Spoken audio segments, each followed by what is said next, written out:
Shalom, salam damai sejahtera buat semua, baik yang ada di Zoom maupun yang ada di YouTube. Ya, saya senang sekali kembali berjumpa sama jemaat Tuhan, ya, baik yang ada di Amerika maupun yang ada di Indonesia.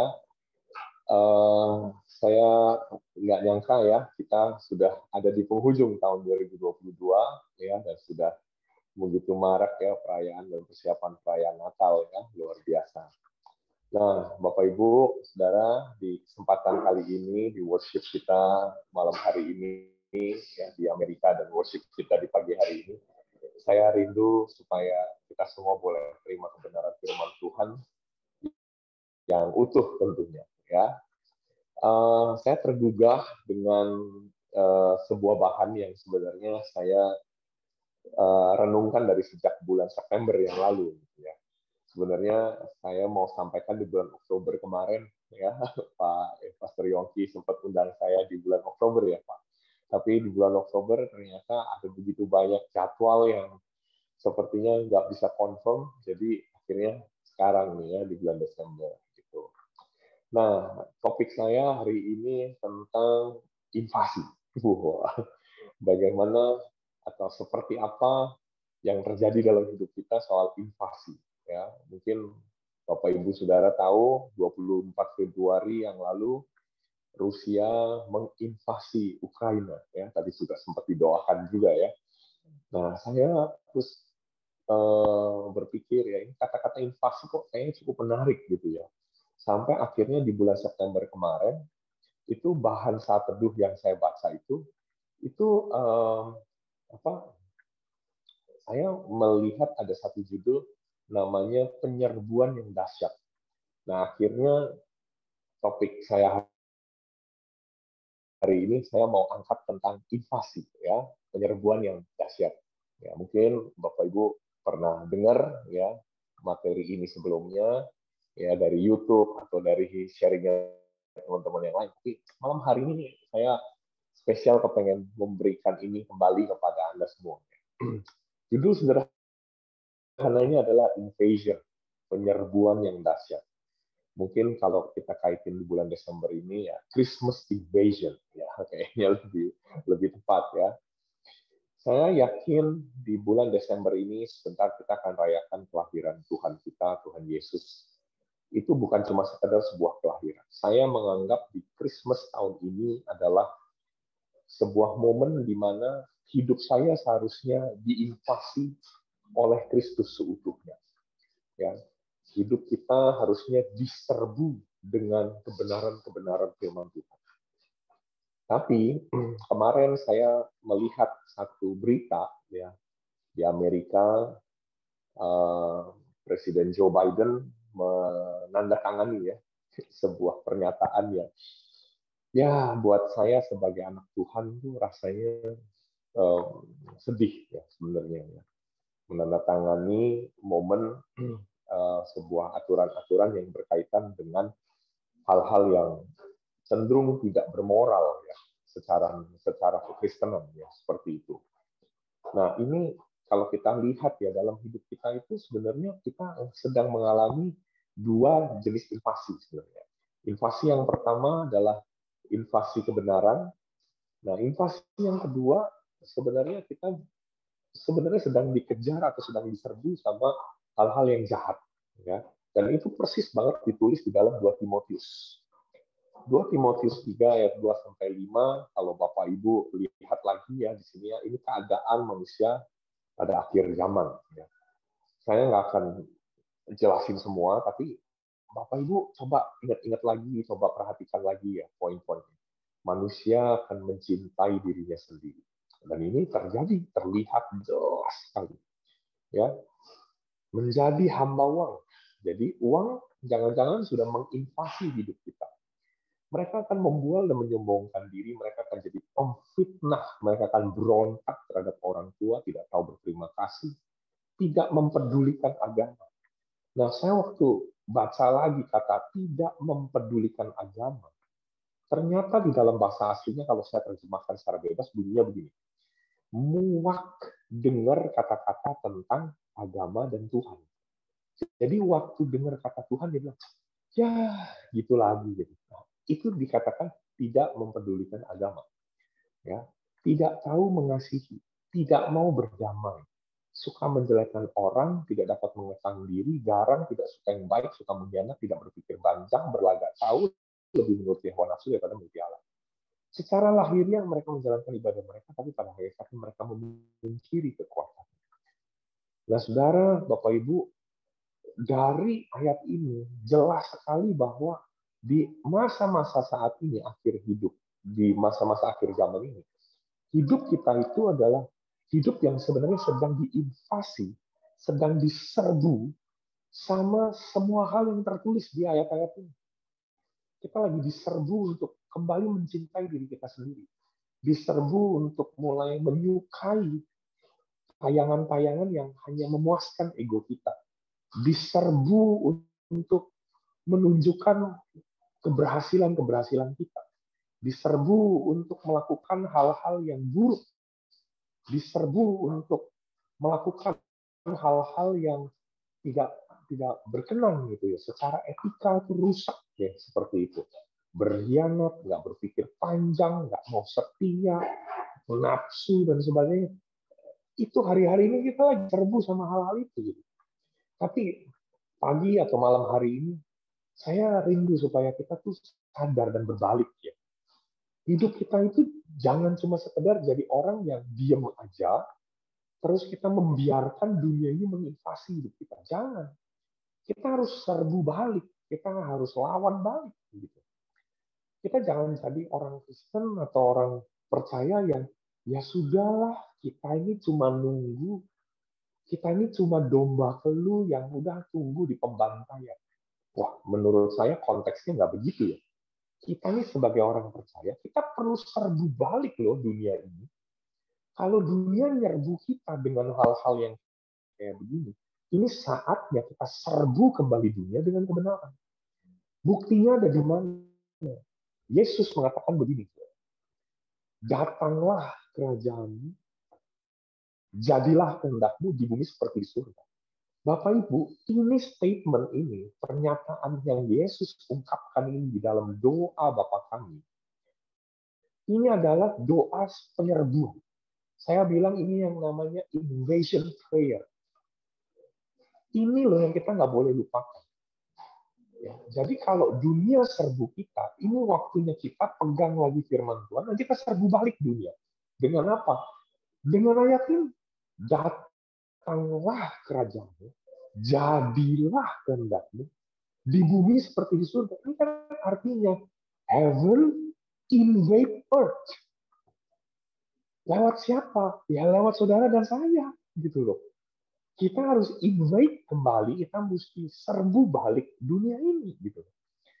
Nah, kita bahas, saudara. Gimana caranya kita menyerbu dunia ini dengan kerajaan Allah. Di situ dikatakan poin yang pertama adalah datanglah kerajaan. Hidup kita adalah hidup yang mendatangkan kerajaan Allah. Kita bahas sedikit ya, saudara, ya, soal kerajaan Allah. Saya waktu baca kembali, saudaraku, tentang kerajaan Allah, di dalam Markus 4 ayat 26 sampai dengan 29, di dalam versi bahasa Inggrisnya ditulis dengan istilah Kingdom of Salvation. Jadi kalau dikatakan datanglah kerajaan Allah, berarti kita perlu menyerbu dunia ini dengan karya keselamatan, dengan kerajaan keselamatan Tuhan. Apa itu kerajaan keselamatan Tuhan? Di dalam Markus 4:26-29 itu diceritakan tentang benih. Yesus mengungkapkan cerita tentang orang yang menabur benih. Ya, di situ ya. Nah, saya pada waktu melihat Markus 4:26-29, saya melihat di salah satu Bible commentary, ternyata bicara soal salvation itu bicara tentang 3 makna di sini. 3 makna yang sangat esensi sekali yang orang percaya harus tahu. Ini 3 makna keselamatan yang kita perlu ngerti. Makna yang pertama diberi nama dengan justification. Orang percaya atau orang Kristen mesti paham bahwa hidup kita, jika kita menerima, mengenal Kristus sebagai Tuhan dan Juru Selamat, Maaf ya Bapak Ibu kalau dengar suara-suara di balik ini, karena saya posisinya ada di kantor. Ya Bapak Ibu ya, jadi mohon maaf kalau ada gangguan sini. Jadi kalau kita lihat ya di dalam prinsip ini, prinsip yang pertama yang kita perlu pahami itu adalah prinsip tentang justification. Apa itu artinya justification? Justification artinya dibenarkan. Ketika kita menerima Kristus sebagai Tuhan dan Juru Selamat, firman Tuhan katakan, kamu telah diselamatkan. You have been saved. Saved from what? Saved from the penalty of sin. Ya, seperti itu. Jadi kita dibenarkan, kita dijustify, kita diselamatkan dari penalty of sin, dari hukuman dosa. Ini janji Tuhan loh sama kita. Oke? Nah, tapi kita nggak berhenti sampai di situ. Kalau kita cuma ngerti keselamatan, cuma sekedar kita mengenal Kristus, udah yang penting kita masuk surga. Wah, kita keliru Bapak Ibu. Kita belum utuh nih Bapak Ibu. Kita perlu tahu ada hal yang kedua, yaitu prinsip yang namanya sanctification. Apa itu sanctification? Saved from the power of sin. Saya mau katakan bahwa selama kita hidup di dunia ini, dosa masih ada kuasanya, tapi kita bisa diselamatkan dari kuasa dosa tersebut. Kita masih hidup di dunia, masih bisa berbuat dosa. Makanya kita perlu punya sikap hati, mau disucikan terus-menerus. Nah, kalau kaitannya sama yang tadi dikatakan soal invasion, gimana caranya kita invade dunia ini? Caranya dengan kita memastikan diri kita adalah hidup yang selalu mau disucikan terus-menerus. Makanya kalimatnya are being saved. Now nih, ini tiap hari. Nah, kita mau nggak tiap hari loh? Bukannya seminggu sekali loh. Tiap hari, tiap saat. Hidup kita itu adalah hidup yang disucikan, disanctify. Nah, ini nih caranya kita menginvasi dunia ini dengan cara apa? Hidup yang saleh, kata Paulus itu. Saudara, ada satu kisah yang menarik di Ayub. Nah, saudara baca di kitab Ayub pasal yang pertama. Setiap kali apabila hari-hari pesta telah berlalu, Ayub memanggil mereka, ini anak-anaknya. Dan perhatikan nih kata kerjanya. Ayub memanggil mereka, menguduskan mereka, keesokan harinya pagi-pagi bangun Ayub lalu mempersembahkan korban bakaran. Bukankah ini yang namanya prinsip worshiping God yang Ayub sedang lakukan? Worshipping bukan cuma sekedar bawa korban persembahan. No. Bapak Ibu mesti ada terobosan baru di dalam istilah worship hari ini. Worship is not just only give something. No. But worship is about calling and sanctify. Nah, ini yang harusnya kita lakukan, saudara. Call them. Panggil mereka dan kuduskan mereka. Nah, ini bicara soal kita menarik orang-orang yang ada di sekitar kita, keluarga kita khususnya, dan kuduskan mereka. Dan di situ dikatakan, sebab pikirnya mungkin anak-anakku sudah berbuat dosa dan telah mengutuki Allah di dalam hati. Lihat kalimat berikut ini keren banget. Demikianlah dilakukan Ayub, apa saudara? Senantiasa. Senantiasa dalam versi bahasa Inggris. Yang lain saya baca di Alkitab dikatakan apa?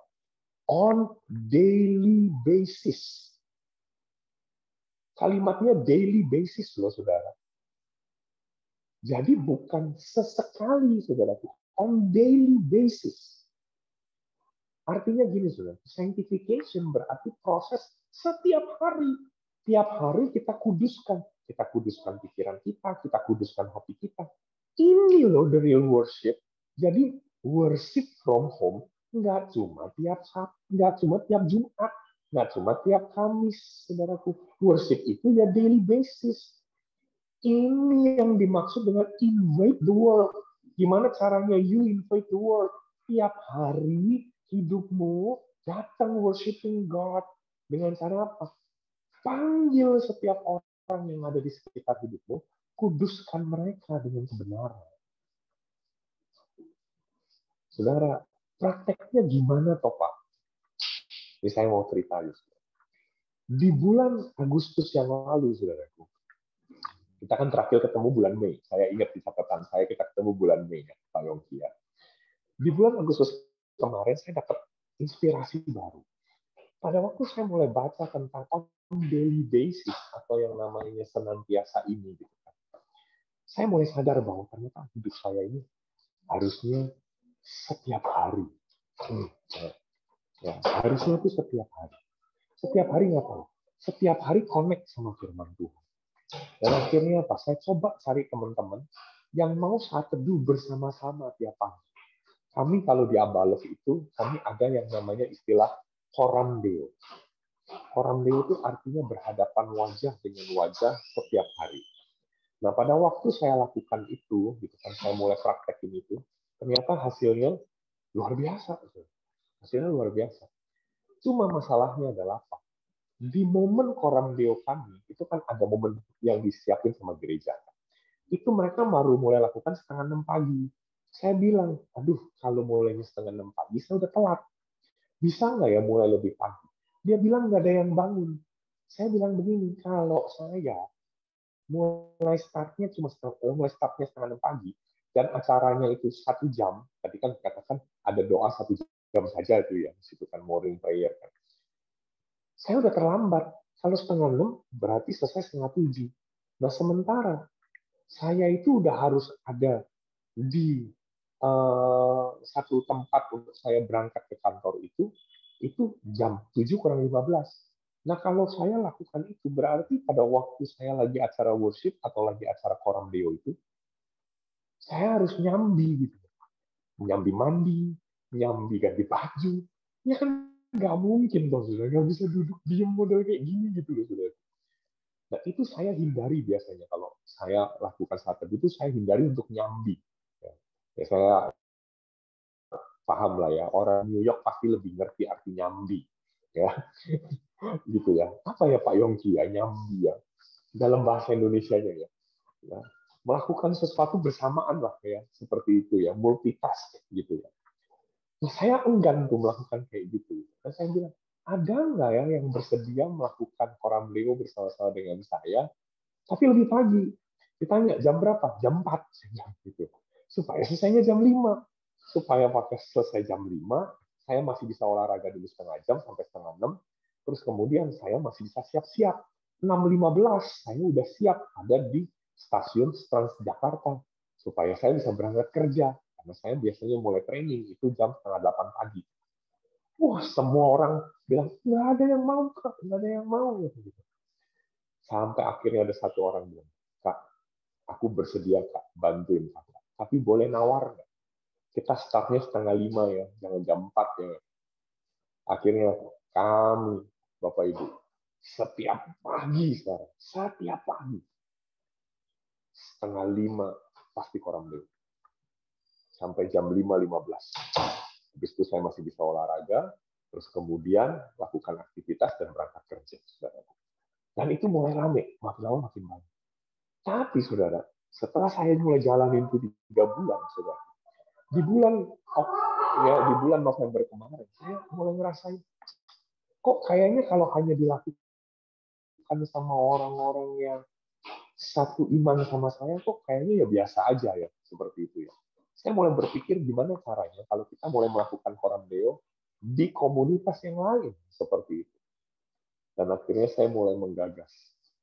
Saya ketemu dengan manajer-manajer saya yang ada di perusahaan, gitu kan. Mereka semua bukan orang-orang Nasrani, ya. Saya mulai ceritakan tentang Coram Deo ini. Saya ceritakan sama mereka. Mereka bilang, aduh Pak, seru banget ya. tiap pagi bisa cerita, tiap pagi bisa sharing. Boleh juga sih Pak, kita lakukan. Cuma kan saya bingung mau pakai modelnya apa. Masa saya bilang devotion gitu. Mereka kan nggak ngerti istilah devotion. Tuhan kasih hikmat. Gitu. Namanya tahu nggak apa sih? Siraman subuh. Hah, seru banget sih. Akhirnya apa? Kami punya grup namanya Siraman Subuh. Nah, karena mereka jam 4:30 juga udah kesiangan. Jadi mereka minta, Pak, apakah memungkinkan kita lakukan jam 4 pagi? Mungkin, saya bilang. Iya Pak, sekalian. Saya kan mau sholat subuh, kayak gitu. Boleh. Habis Anda sholat subuh, kita langsung ketemuan ya. Siraman subuh. Siapa? Akhirnya apa? Kumpul semua siraman subuh. Dan akhirnya kita boleh sharing satu sama lain. Kita bisa sharing tentang kebenaran, kita bisa sharing banyak hal di situ. Waduh, itu indah banget. Dan itu akhirnya kami sudah mulai lakukan berbulan-bulan. Tadi pagi, saya bangun 3:30 dan mudah mulai start siraman subuh jam 4 pagi, selesai di jam 5, dan saya bisa lihat proses sanctification ini dilakukan tiap hari. Itu menyukakan banyak banyak orang. Sampai nih para manajer-manajer ini yang nggak biasa bangun pagi, mereka sekarang gini, mereka menanti-nantikan siraman subuh ini. Jadi saya mau bilang begini, saudara, ini waktunya kita invade dunia ini. Saya yakin kita mau invade dunia ini, Tuhan pasti akan kasih hikmat buat kita. Ingat, saudara, panggil mereka, kuduskan mereka, persembahkan sesuatu dalam hidup mereka. Dan itu dilakukan senantiasa. Ini loh yang dinamakan datanglah kerajaan. Saudara, kalau tadi dibilang sanctification, ada hal yang ketiga tadi, makna kingdom of salvation yang ketiga adalah glorification, tubuh kemuliaan, safe from the presence of sin. Kita tidak lagi berbuat dosa. Kapan itu? Pada waktu Tuhan panggil kita nanti. Kita disucikan, kita dikuduskan, kita bahkan dimuliakan. Selama kita hidup di dunia, cuma dua hal ini yang kita perlu tahu. Justification sama sanctification. Tapi nanti ketika kita kembali ke rumah Bapa di surga, kita akan melihat yang namanya glorification. Hanya saja, kalau kita mau ngalamin yang namanya glorification, saudara nggak pernah bisa tinggalkan sanctification. Dua proses ini saudara harus lakukan. Makanya saudara, mari kita invasi dunia ini dengan apa? Bawa mereka ngalamin yang namanya keselamatan. Safe from the penalty of sin. Yang kedua, safe from the power of sin. Ya, ini yang namanya datanglah kerajaan. Yang terakhir, saudaraku, tadi dikatakan soal apa, saudara? Datanglah kerajaanmu, jadilah kehendakmu. Nah, saudara, sebelum saya bahas soal jadilah kehendakmu, saya ingin memasukkan satu prinsip ya kepada para pria khususnya ya di dalam forum ini atau di YouTube ya bagi para pria yang menonton ini. Prinsip yang tadi saya udah katakan soal datanglah kerajaanmu ya, ini berlaku bahwa pria adalah imam bagi keluarga.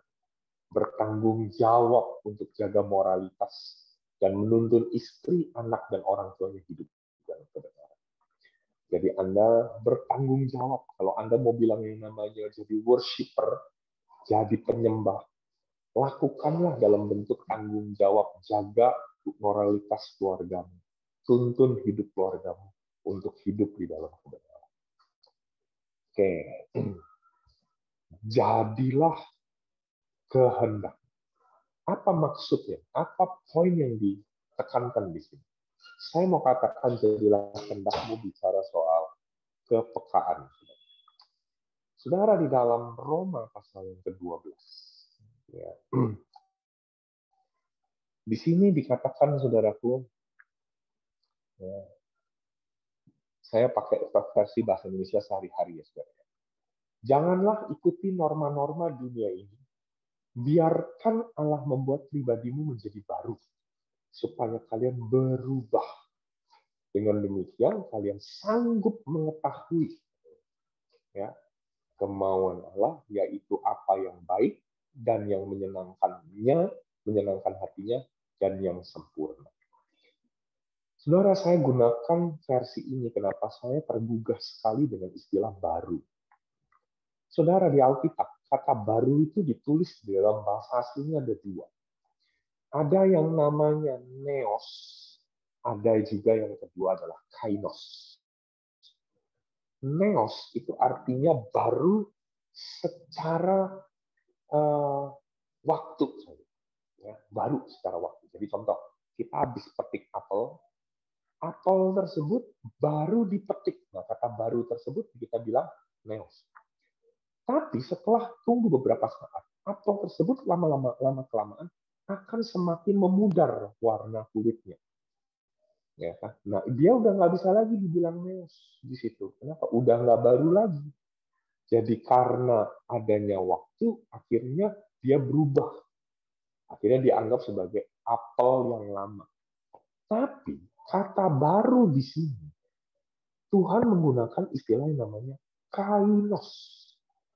Ya, dari kata kainos ya, di sini ditulisnya kainosis dari kata kainos. Itu artinya apa? Baru dari sudut waktu dan mutu. Jadi Tuhan itu mau membuat pribadi kita selalu baru tiap hari. Makanya ada lagu kan yang bunyinya gini, selalu baru setiap hari, baru setiap hari. Ya kan? Itu artinya apa? Ya itu kainosnya. Nah, maksudnya apa kata baru di sini? Saya menangkap sebuah pesan yang dalam yang lewat ayat ini adalah bicara soal peka. Hidup kita itu jangan cuma sekedar berfokus kepada pengalaman-pengalaman masa lalu kita. Saya yakin, saudaraku, kita ini punya pengalaman-pengalaman yang baik ya sama Tuhan ya, di masa lalu ya. Tapi kita jangan cuma sekedar hidup berdasarkan pengalaman masa lalu. Tuhan itu mau kita punya terobosan-terobosan, punya petualangan-petualangan baru, punya petualangan-petualangan kainos bersama-sama dengan dia. Nah, kalau kita mentalnya cuma mental, kemarin udah begini, biasanya juga begini kok. Kita akan jadi orang-orang yang kehilangan kepekaan. Saudara, kita perlu menginvasi dunia ini dengan kepekaan. Ini yang saya bilang munculnya namanya hikmat. Kita perlu punya yang namanya hikmat Tuhan yang selalu baru. Jangan pakai yang lama lagi, gitu loh. Pengalaman masa lalu kita mungkin bagus, tapi kepekaan kita hari ini itu menunjukkan sebuah petualangan-petualangan yang indah yang Tuhan mau berikan sama hidup kita. Saudara, kita mesti invasi dunia ini, saudara, dengan hal-hal yang baru. Ya, anak-anak Tuhan itu sebenarnya adalah pribadi-pribadi yang nggak akan pernah kehilangan kreativitas. Dia akan selalu punya hal-hal yang baru. Dan dunia butuh itu, saudara. Jadi, saudara, kalau yang pertama tadi, kita invasi dengan kesucian hidup kita. Tapi hal yang kedua, kita menginvasi dunia ini dengan kepekaan. Kita harus punya feeling. Ya, kalau orang dunia bilangnya feeling. Saya lebih suka menggunakan istilah belajar peka sama suara Roh Kudus. Saudara, jangan abaikan itu loh, saudara. Jangan pernah mengabaikan. Ya. Jadi kepekaan saudara itu menunjukkan kemampuan saudara untuk bisa merespon keadaan demi keadaan hari-hari. Nanti nih di masa-masa yang akan datang akan begitu banyak percepatan dan perubahan. Kalau saudara hanya hidup berkancang pada pengalaman-pengalaman masa lalu, cara-cara masa lalu, saudara nggak akan pernah menjadi relevan lagi buat dunia ini. Ya, saya bilang istilah relevan, artinya gini. Udah nggak relevan lagi kalau misalnya gereja masih pakai cara-cara yang lama. Gereja juga harus berubah. Cara berpikir kita juga harus mulai berubah seiring dengan tuntunan dari Roh Kudus. Caranya gimana? Ayo, dekat lagi sama Tuhan. Lewat firman-Nya. Kalau saudara punya kepekaan, saudara nanti akan punya tuntunan-tuntunan yang ajaib kok sama Tuhan.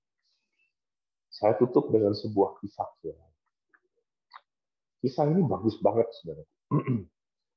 Saya di bulan Oktober kemarin, saya sama istri nanganin ada satu pasangan suami istri udah mau bercerai.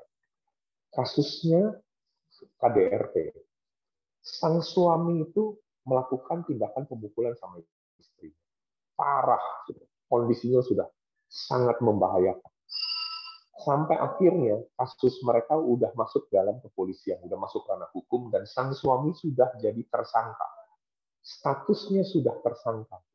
Satu step lagi masuk pengadilan langsung terdakwa dan akhirnya terpidana.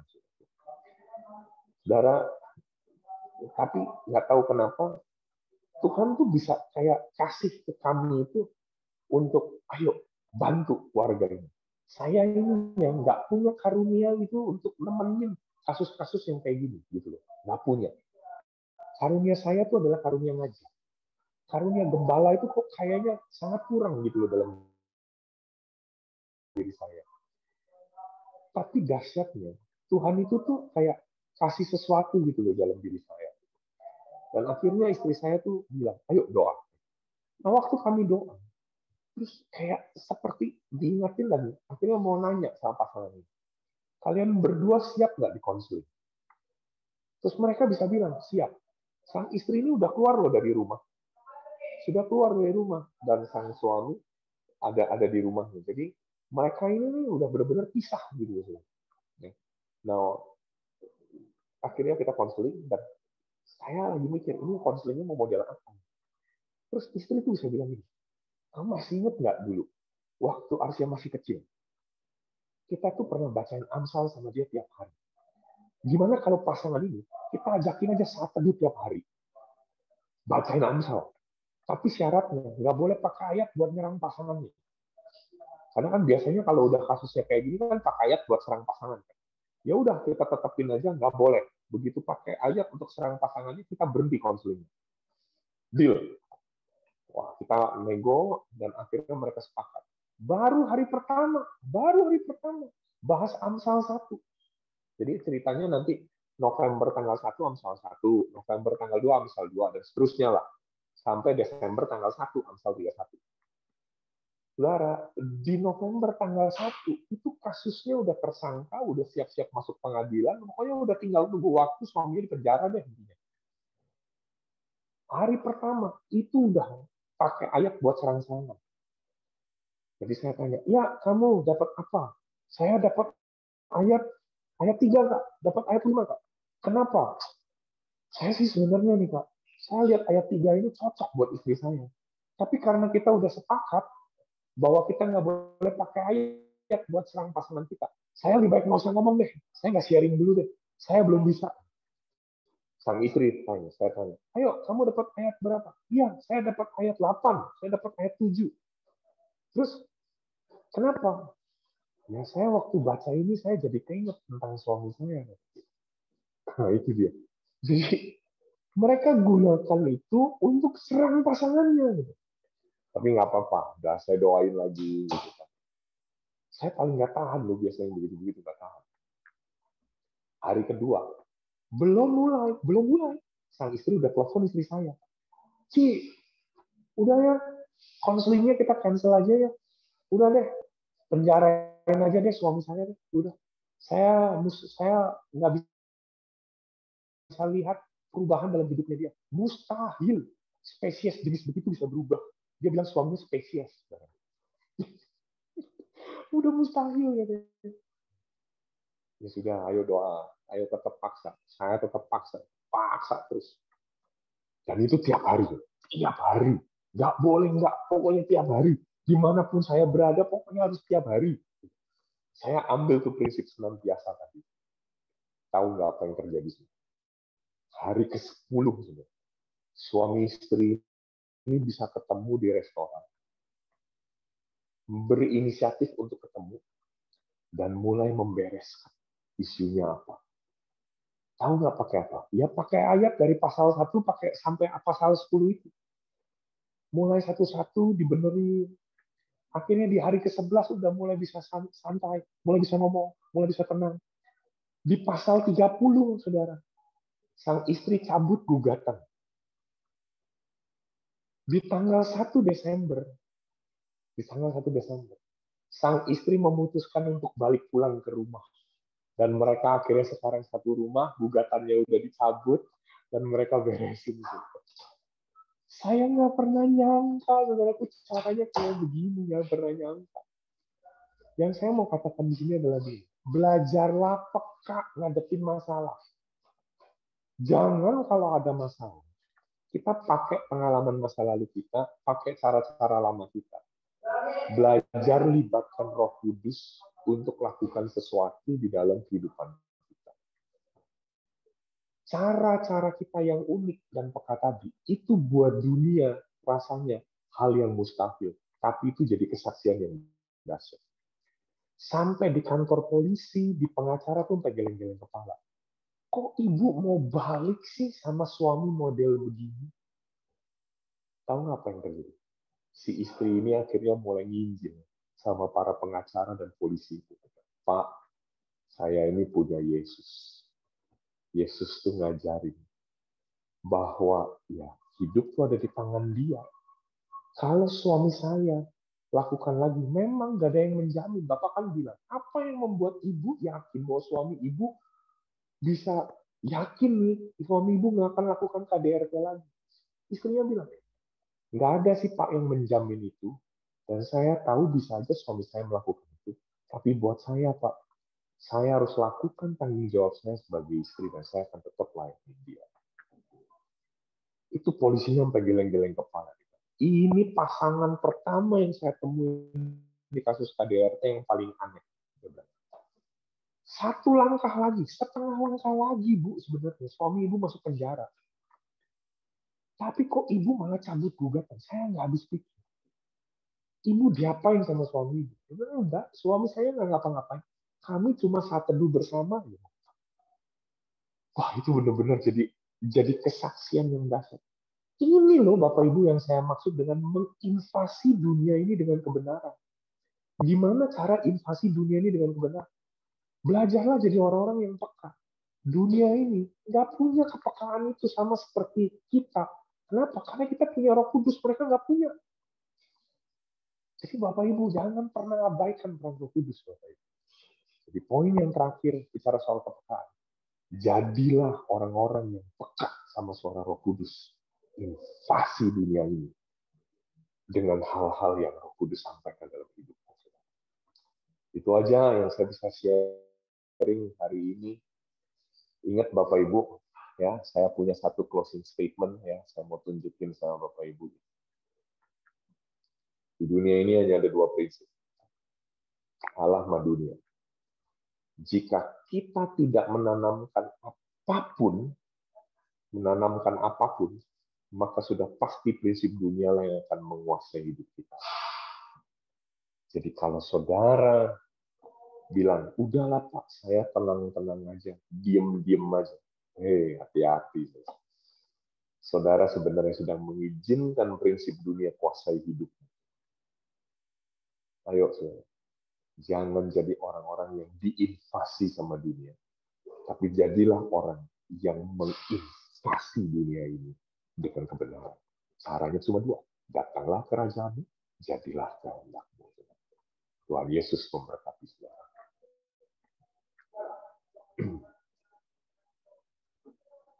Saya kembalikan ke Pastor Yongki. Ya, baik Pak Arman, sebelum kembali ke saya, mungkin Pak Arman bisa berdoa buat kami semua yang ada di Zoom maupun yang YouTube channel. Baik, mari kita berdoa ya Bapak Ibu. Bapak di surga, terima kasih sudah membukakan prinsip yang indah ini buat kami. Kami bukan lagi orang-orang yang diinvasi atau diserbu sama dunia ini. Dan kami bukan orang-orang yang merasa kalah. Tapi kami adalah orang-orang yang menang. Seperti firman-Mu berkata, pemenang. Ajar kami, Tuhan, lebih dari pemenang. Dengan cara kami kembali mulai menginvasi dunia ini dengan kebenaran. Menginvasi dunia ini dengan kerajaan Tuhan. Kami rindu Tuhan, hidup kami adalah hidup yang disucikan senantiasa. Hidup yang dipulihkan. Hidup yang mengalami kepekaan. Ajar kami kembali mengingat soal peran Roh Kudus dalam hidup kami. Terima kasih Bapak, setiap jemaat Tuhan yang hadir di Zoom maupun yang melihat di dalam YouTube ini, mereka kembali disadarkan pentingnya peka sama suara Roh Kudus. Untuk mereka nggak lagi berkanjang kepada pengalaman-pengalaman masa lalu, pengalaman-pengalaman yang berhasil sekalipun, tapi mereka mau benar-benar dengar-dengaran sama suara Roh Kudus. Terima kasih Bapak, kami mau punya hidup yang kainos, selalu baru, dapat pencerahan yang baru tiap hari. Berkatilah jemaat Tuhan, dalam nama Tuhan Yesus kami berdoa. Amin.